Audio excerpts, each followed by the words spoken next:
Hello and welcome back to the game room. This is Michael and I'm being attacked by some very nasty spirits.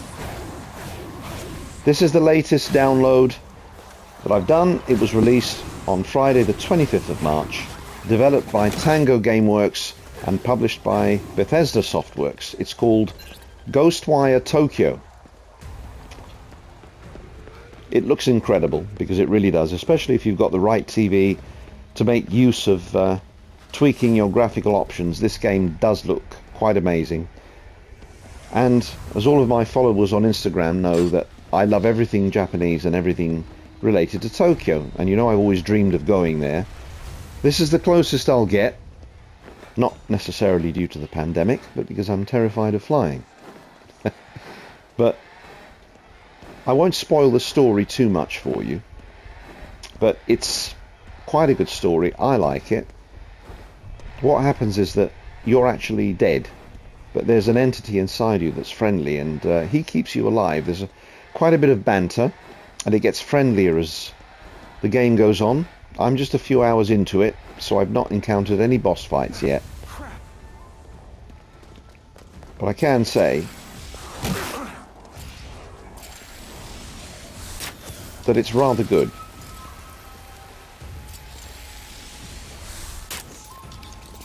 If I can aim properly. Now, as you can see, there are no guns in the game. What takes the place of your guns are your magic powers, and they all come from your fingertips. You can upgrade those powers with skill points that you eventually unlock, so they become more powerful and more varied. You start off with a very simple finger blast, and once you weaken the demons that roam the city, you can actually rip out their core, or you can just keep blasting them till they disperse forever.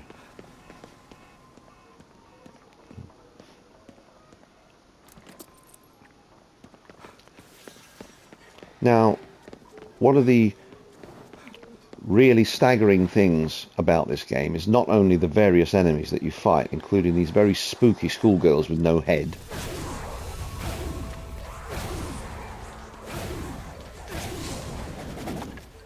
Is the staggering amount of little details that you can uncover. And you do come across tons of little things, tons of little touches. Now, there are no people because they've all disappeared. Mankind has gone. All that's left is this ton of spirits that are roaming the streets that you have to get rid of because they're out to get you. Hey, not bad. Thanks, boss. Yeah, that's an example of the banter that's between the the main character that you're controlling and the guy that's inside him, helping him along, telling him what to do, giving him tips. So there's only one criticism I can level on this game, and that's it can get a little bit repetitive. Now, if you love everything Japanese and Japan like I do, it probably won't matter too much. But all you're doing is liberating these spirits that I've just done here and going around blasting yokai, which are the demons that are roaming the place. That's all you do.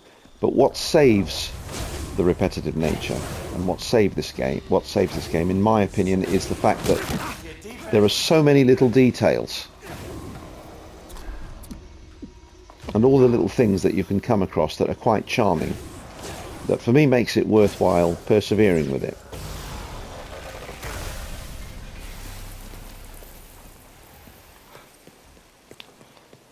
And the fact that the more you upgrade your magical powers, the more of a badass you become, and it just makes you feel like, you know, some godly creature that kicks a lot of ass. Now, it's very eerie exploring a completely abandoned Tokyo, also because little remains of the life that once, you know, breathed here is still ongoing. I mean, if you go near to certain shops and nightclubs, you can still hear the music playing inside, but there's nobody in there. The shops are abandoned, but you can still buy things from there, and your shopkeepers are now these floating mystical cats. There's a little bit of history behind them. I'll let you discover that for yourself. Around religion, huh? At times like this? Yeah.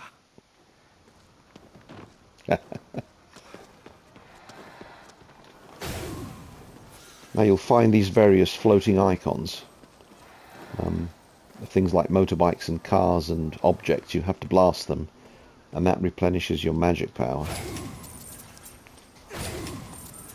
And these gold things give you coins, and that's what you use to spend in shops.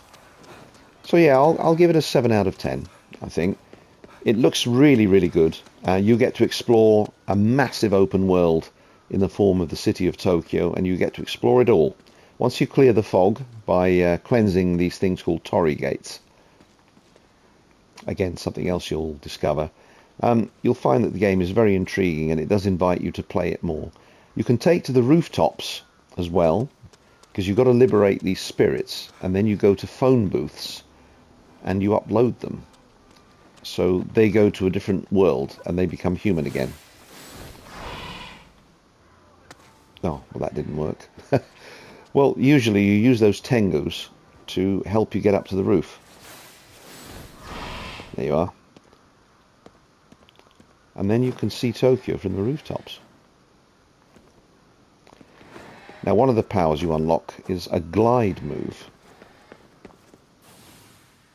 which you can upgrade so it lasts a bit longer, because a lot of the spirits that you've got to liberate are up here, including some horrible enemies.